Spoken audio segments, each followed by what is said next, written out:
السلام عليكم ورحمة الله تعالى وبركاته. أولا كنقول لكم مرحبا بكم في قناتي وقناتكم قناة قصص وحكايات نادية شاكر. كنشكركم جزيل الشكر على التعليقات الزوينين ديالكم وعلى المشتركين الجدد، كنشكركم بزاف بزاف. شكرا على ثقتكم وشكرا على متابعتكم القناة ديالي والقصص اللي فيها عبرة. شكرا لكم بزاف، وبسم الله نبداو قصة اليوم. السلام عليكم. سميتي ليلى. انا كبرت في اسره بسيطه. الاب ديالي كيبيع ويشري والام ديالي ربات بيت. من الصغر ديالي وانا عدوة القرايه ما كنحملهاش، وديما كنقول للام ديالي انا بغيت نخرج من المدرسه. كل عام كنقول نفس الهضره. الام ديالي مسكينه كتقول لي الصقعه الصقعه قراي قراي باش ديري مستقبلك وما تكونيش بحالي. والو بقيت على هذاك الحال حتى وصلت للتاسعه. صافي غير وصلت للتاسعة حبست وجلست في الدار. ولكن في الحقيقة ندمت. وليت كنشوف كل واحد كيسعى باش يدير مستقبله ويحقق أهدافه، وأنا عايشة بلا هدف. خوتي وخواتاتي باتوا يحفظوا ويقراو، وأنا الوحيدة اللي ما عندي ما يدار.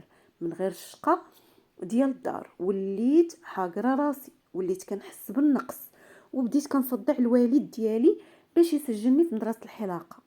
ولكن هو ما بغاش، كان كيقول لي غادا تخليني حتى نسجلك ونخلص عليك الفلوس وتجي تجلسي حدايا. ولكن انا قلت ليه انا غنتعلم الحرفه وغنشد الدبلوم دابا تشوف.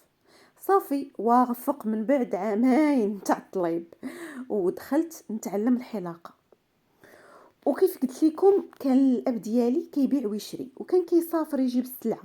كنت كنعطيه يجيب ليا والبنات اللي خدامين معايا داك مواد التجميل.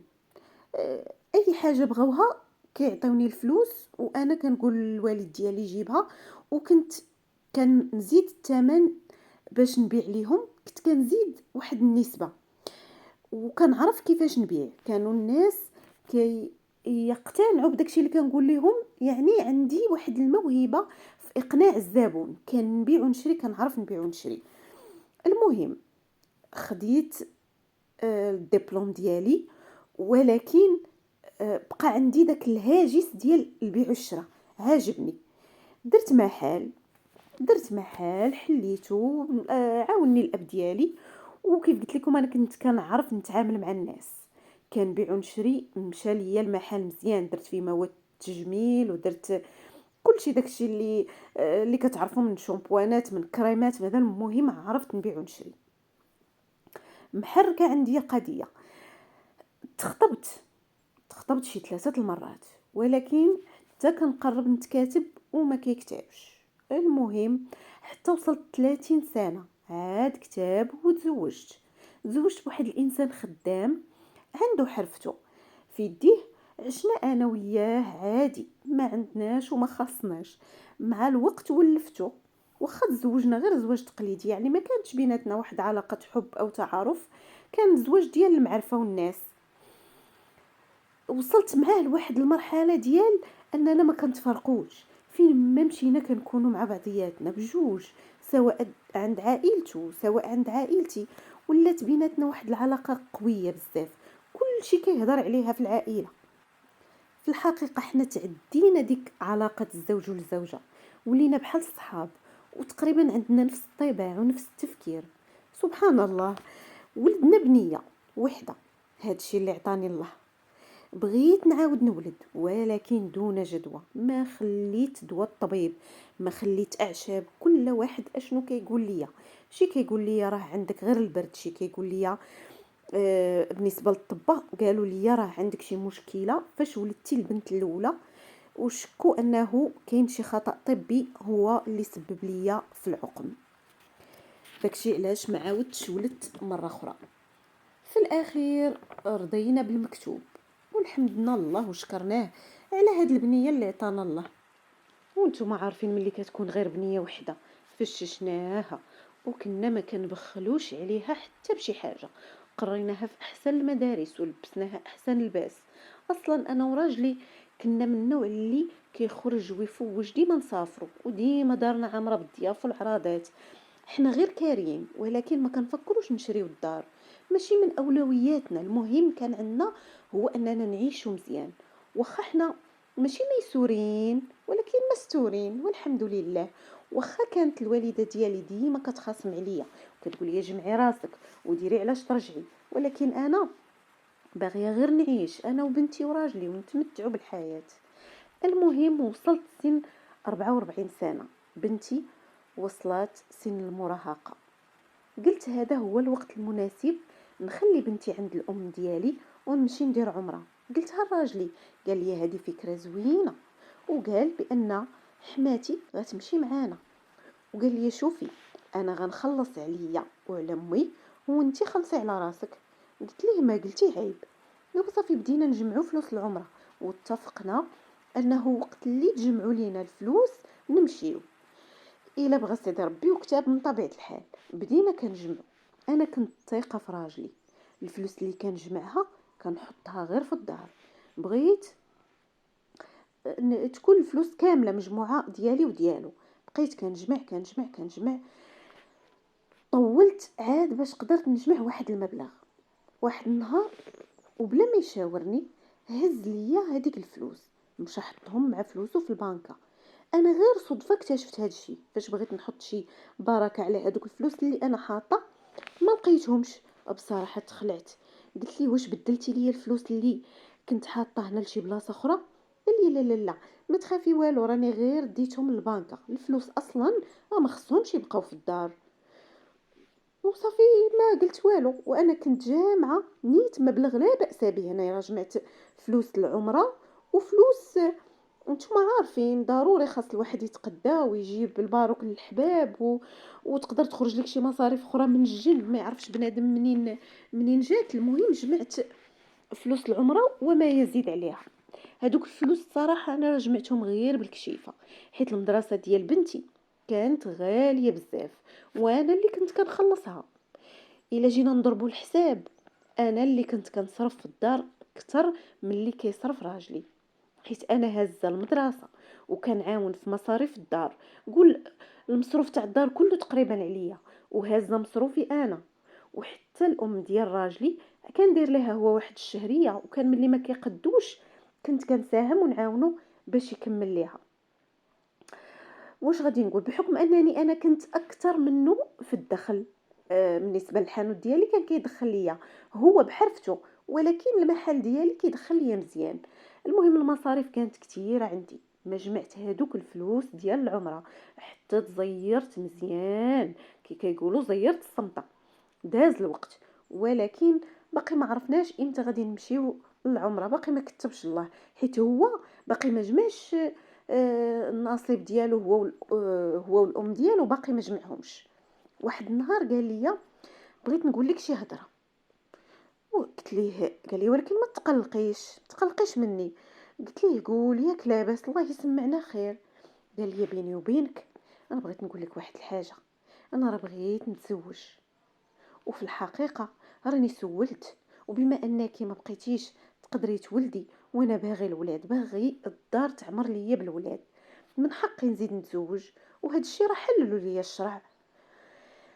اش غنقول لكم، عرفتوا اخوتي شنو جرى ليا في ديك الساعه؟ وتسمرت في بلاصتي، كنت واقفه وليت كنحس برجليا كيترعدوا، وكنحس بالعافيه شعلات فيا من راسي حتى لصباع رجليا. كنقول واش هذا كيضحك ولا شنو؟ بغيت نستوعب. قلت ليه عاود شنو قلتي؟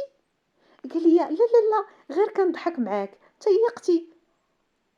عرفتوا ملي قال لي هكا بحال رجعت فيا الروح. قلت لي ومن على هذا الضحك الباسل؟ بقى كيضحك وخرج مشى لخدمته. المهم داز الوقت، داز تقريبا واحد الشهر على هاد الواقعه. واحد النهار انا في المحل وهو يعيط لي في التليفون، قال لي يا ليلى عقلتي على ديك الهضره اللي كنت قلت لك ديك النهار؟ قلت ليه انا اش من هضره؟ قال لي ديك الهضره ديال الزواج، عقلتي ملي قلت لك راني بغيت نتزوج؟ راه بصح، راه بصح انا باغي نتزوج، راه غير ملي شفتك تبدل لك اللون قلت لك هذيك الهضره، قلت لك راني غير كنضحك معاك، ولكن انا راه كندوي من نيتي. والهضره اللي ما قدرتش نقولها لك مباشره هاني كنقولها لك في التليفون. احسن خاصني نتزوج يا ليلى، وانا بغيت وليدات وبنتنا كبرات وانا من ديما كان امنيتي يكون عندي بزاف ديال الوليدات. ودابا فاش نتيا ما غتقدريش تحققي ليا هذه الامنيه؟ خليني نتزوج. فكري فيا، ما تكونيش انانيه. ما نكذبش عليكم. وليت كلي كنرجف. قلت ليه: انت عمرك ما بينتي ليا بلي عينك في الولاد. في الاول قلتي بركه، الحمد لله، ملي رزقنا الله بهاد البنيه. كاين اللي مساكن ما عندهمش كاع الوليدات. ياك هذا هو كلامك؟ قال لي: انا غير ما كنتش كنبغي نجرحك. قلت ليه: وعرفتي الهضره في الدار ماشي في التليفون. بقيت كنفكر وكنلوم في راسي وكنقول هذه هي النتيجه ديال الثقه العمياء اللي كنت دايره فيه. ولكن بلاتي حتى نمشي للدار ونتفاهموا. المهم مشيت للدار، قلت ليه: اجي انت اللي باغي تتزوج، واش انت قادر على 2 ديور؟ قادر على 2 عيالات؟ ياك حنا معاونين غير على الزمان ومازال غالبنا. وها انت تزوجتي، نقولوا تزوجتي، غتقدر تخلص الكرا ديال 2 ديور؟ غتقدر تخلص المصاريف ديال 2 عيالات والمدرسه ديال البنت؟ واش غتقدر تخلصها واخا غاليه؟ ها، واش غتكسيها وغتصبطها؟ هادشي كلشي غتقدر انت ديرو؟ قال لي: وعلاش غنخلص المدرسه؟ ياك انت اللي مكلفه بها. قلت لي: لا لا لا حبيبي، كانت مكلفه بها وكانت كنخلصها وما كانت حاسبش ملي كنا انا وياك واحد. ها، اما دابا كل عين على كبالته. ملي كنت كنعاونك بحال اي مرة كتعاون راجلها على الزمان، اما ملي يولي الراجل باغي المرة الثانية خاصو بعدا يقدر بالاولى ويقد على مصاريفها من الالف للياء. ها، وإلا شاط ليه شي حاجه ديك الساعه يفكر في الثانيه. وانت فلوسك ما كتقدكش حتى باش تخلص المدرسه والكرا والما والضو. وكون ما كناش متعاونين كون كاع ما غنعيشو هاد العيشه، واكلين شاربين خارجين مفوجين مسافرين. واش هادشي انت فاهمه ولا ما فراسكش؟ ولكن بالحق انا اللي نستاهل. هذا هو جزاء المراه اللي تعاون راجلها وما تخليهاش تبان فيه. دابا حيت انا هازه معاك الحمل ولات كتبان لك مرة اخرى. قال لي: عرفتي، انت غير تقبلي الفكره وماشي شغلك في المصاريف. وانا لا لا، ما غنكريش، انا غادا نرهن. قلت لي: بصح ومنين غترهن؟ ترهنتي ليا حتى انا ما بقى غير ترهن لوحده اخرى. وباش غترهن بالسلامه؟ قال لي: عرفتي شنو، ناجلوا العمره وهذوك الفلوس اللي جمعنا كافيين نتزوج بيهم. ومن بعد احنا مازال صغار، من بعد نمشيو للعمره مره اخرى. ما نقولش لكم اخوتي شعلت فيا العافيه. شوفوا الراجل كيفاش كيفكر. نط ليه، قلت ليه: دابا غنمشيو للبنكه، اعطيني فلوسي. هي يا خويا، جمعتي الفلوس على ظهري باش تجوج عليا بها. يا نكر الخير يا الغدار، هذه هي حقيقتك، هذا هو وجهك الحقيقي. ايه واش نقول لكم؟ انا نقول ليه هاد الهضره وهو وريني الوجه الاخر، الوجه اللي عمرني ما شفته. قال لي: مالكي دابا مصدعانه؟ صافي فلوسك حس بيهم سلف، نتزوج ومن بعد نردهم ليك. وانا من حقي نتزوج حيت انتي عاقره وما كتولديش. خاصك تفهمي هاد القضيه وتدخل لك للراس. ايوا زيدون، اش فيها الا عاونتي راجلك؟ لا ما تعاونينيش، غير سلفيني. عرفتو، هو كيهضر وانا الشياط كيخرج ليا من ودنيا. كنحس بحال غيطرطق ليا شي عرق في راسي. واش هادشي اللي كيقول منطقي ولا الحماق هذا؟ واش كاينه شي وحده كتجمع الفلوس باش تزوج بهم راجلها؟ الغد فيقتو على الصباح، فيقتو على بنبر. قلت ليه: نوض يلا رجلي على رجلك نمشيو للبنكه تعطيني فلوسي، ولا غتشوف مني اللي عمرك ما شفتيه. مشينا وخرج ليا فلوسي، درتهم تحت مني، عاد تهنيت. بيني وبينكم ما بقات ثقه فيه. مشيت لداري، هزيت ذهيباتي ومشيت حطيتهم هما والفلوس عند امي. قلت مع راسي: اللي هز الفلوس راه يهز حتى الذهب، ومادام دار فكره الزواج في راسو اكيد غيطبقها ولا باس. ومن ذاك النهار وليت وحده اخرى وتقلبت عليه. مشات ديك ليلى النيه الهويعة اللي كتجمع الفلوس وتعطيه، وهاز عليه المدرسة والمصاريف. بصراحة صدمة الزواج اللي بغى يتزوج كانت بحال شي تصرفيقة فيقاتني من القلبة. قلت ليه المدرسة ابتداء من هاد الشهر غتبدا تخلصها، والكرة اللي شاط ليا الا شاطت ليا انا شي حاجه غادي نعاونك، وخاصك تقوم بمصاريف الدار، وحتى انا تعطيني احتياجاتي من كسوه ودواء. وديك الساعه الا شاط ليك شي حاجه تزوج بيها انا نخطب لك سيدي. قال لي واش نتيا مسطيه؟ لا انا ما نقدرش على هادشي راه كثير عليا بوحدي. واش دخل المدرسه ديال البنت في مشاكلنا؟ انا لا ما غنخلصش المدرسه، غاليه عليا بزاف. ولا عرفتيش غندير؟ انا غنخرجها من مدرسه الفلوس وغندخلها تقرا في العمومي بحالها بحال الناس. قلت ليه هاديك بنتك، قريها في الخاص في العمومي، شغلك هذاك، انت ادرى بمصلحتها ومستقبلها. عندك غير بنيه وحده، ماشي ربيبتك راها بنتك باش تهددني بيها. وياك قلتي باللي انت باغي الوليدات، هو بين ليا صرف غير على هادي بعدا. هو يقول لي وما تعصبينيش دابا. قلت ليه انت اللي ما تعصبنيش، حتى الا مشات طلعت ليا جنيه غنمشي نسد هذاك المحل ونجي نجلس لك هنا في الدار، وقوم بيا وخدم عليا. تحمد الله، حمد الله، خليني خدامه وهزه راسي بدوايه، بمصاريف كوزينتي، بجميع احتياجاتي. ولا نحبس الخدمه ما طالعه. خرجت فيه نيابي وهو يسكت، وسرات معاه هضرتي، وعرف راسو اشنو كان كيدير وشنو كان كيقول. واش غادي نقول لكم؟ انا حاشا واش نعايرو بقلة الشي ولا باللي هو قل مني. انا غير حاولت نحط ليه رجليه على ارض الواقع باش ما يبقاش يحلم ويجي عندي انا نفك ليه الحلمه ديال الزواج، والنوض نعاونو باش يتزوج. انا ماشي ضد، لان الشرع حلل هادشي، ولكن يقد بيا وبنيته وبمصاريفنا والله يعاونو. ومن هذاك النهار ما بقاش جبد هذا الموضوع على فمه. اما انا بصراحه ما بقيتش كنطيق، صافي ما بقيتش كنطيق، لان السيد كان عايش معايا بوجه وهو عنده وجه اخر. يعني ما بقيناش حنا واحد، ولينا جوج، وكل واحد خصو يدير اللي عليه، هو يتحمل مسؤوليته في مصاريفه على بنته على دارو. وانا وليت اش كندير؟ فلوسي كنجمعها، كنقول ربما نحتاجها للزمان، وليت كنتقدى الا خاصه شي حاجه ونعاون في الكوزينه صافي. اما الامور الاخرى خليتها ليه كلها.